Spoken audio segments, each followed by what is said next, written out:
One of the first dilemmas you have to think about when making a 3D version of an old tile-based 2D game is how to handle the collision.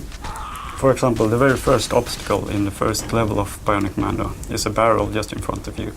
And you can't walk past this barrel, but if you use your arm, you can just swing right through it actually. And doing this kind of things in a realistic 3D physics engine is quite messy because the player would just collide with it and he would bounce off and everything would be quite random. We ended up using basically the same kind of technology they used in the good old days. The swing mechanic is almost 100% based on the original, so it's totally physically incorrect.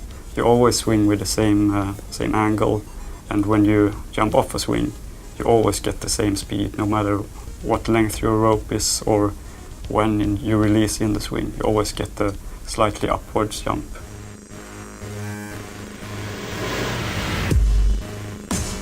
Everybody gets really excited when you talk about weapons or working on weapons for a game. It's been a lot of fun with these weapons because, again, Jakob, our concept artist and art director, designed really unique weaponry. But again, they are very low poly, so we had to keep it simple and make sure the silhouettes actually became the most important part of the game, so that each one looked uniquely different to the player while still being cool. We try to bring something fun for the players, that's for sure. The weapons in the original game, they weren't that well balanced. On area 5, which is probably like the third area that you clear, you get the rocket launcher, and then you use that for the rest of the game, except for the areas where you have to use another weapon. You can only, in the original, you can only bring one weapon into an area, and then you're stuck with that weapon. So we wanted to balance that out, make all the weapons useful in some way, always, and also encourage the player to use more, different weapons. So you bring all the weapons at all times. You have all the weapons with you. You can switch weapons at any time. Different weapons are effective against different enemies.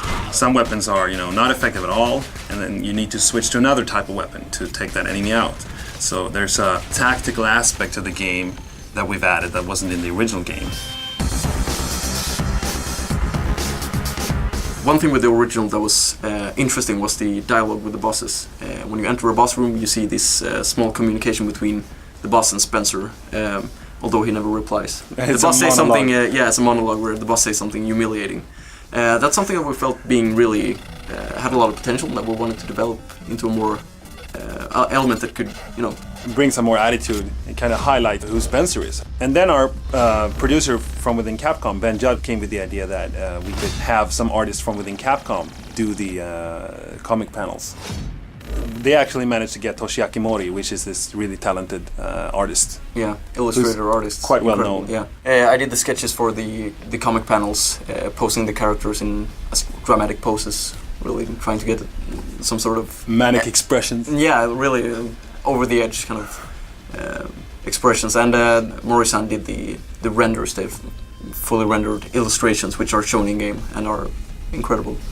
In addition to the fact that you can play the single-player campaign by yourself, you can also play it together with a friend.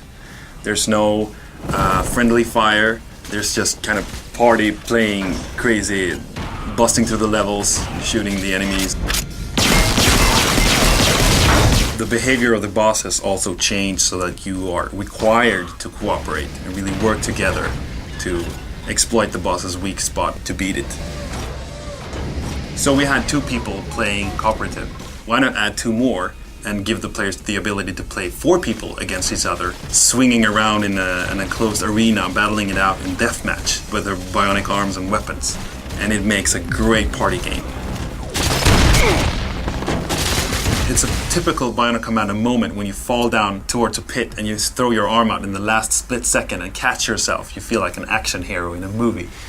And we built a multiplayer mode on top of, that entire aspect of the game. Don't touch the floor is what it's called. The only thing that kills people is the bottom. You won't kill your opponents with your weapon, but you can push them around and try to make them fall over the edges of the platforms.